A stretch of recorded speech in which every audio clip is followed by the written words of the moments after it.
ඔයා දන්නවා වතුර කියන්නේ ඔයාගේ ජීවිතේ ජීවත් කරන දෙයක් කියලා. දවසකට වතුර ලීටර 2ක් නැත්නම් 3ක් වගේ බොන්න කියලා වෛද්‍යවරු කියනවා.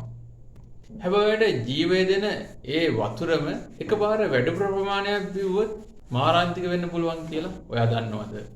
අපේ ශරීරයේ සෛල සහ රුධිරය නිසි ලෙස ක්‍රියා කරන ඒවායේ තියෙන ජලය සහ සෝඩියම් මට්ටම නිසි ලෙස සමබරව තියෙන්න ඕනි. හැබැයි ඔයා පැයක් දෙකක් ඇතුළත වතුර ලීටර් 5ක් 6ක් වගේ එකපාර බිව්වොත් වකුගඩු වලට ඒ ජලය පෙරලා ඉවත් කරන්න කාලය මදි වෙනවා. මේ හේතුව හින්දාම රුධිරයේ තියෙන සෝඩියම් ප්‍රතිශතය ඉතා ඉක්මනින්ම පහළ යනවා. මෙතෙන්දි වෙන්නේ සෝඩියම් මට්ටම අඩු වූ සැනින්ම රුධිරයේ තියෙන වැඩිපුර වතුර ප්‍රමාණය ශරීරයේ සෛල වලට කාන්ද වීම. මේ හේතුවෙන් ශරීරයේ තියෙන වැදගත් එන්ජයිම් වලට දරුණු බලපෑම් වෙනවා. මේ තත්ත්වය වෛද්‍ය විද්‍යාවේදී හයිපර්නට්‍රීමියා කියලා හඳුන්වනවා. ඉතින් වතුර බොන්න අවශ්‍ය බව ඇත්ත. හැබැයි එක සැරේ ලීටර ගණන් නෙමෙයි. දවස පුරා ටිකෙන් ටික බොන්න ඕනි.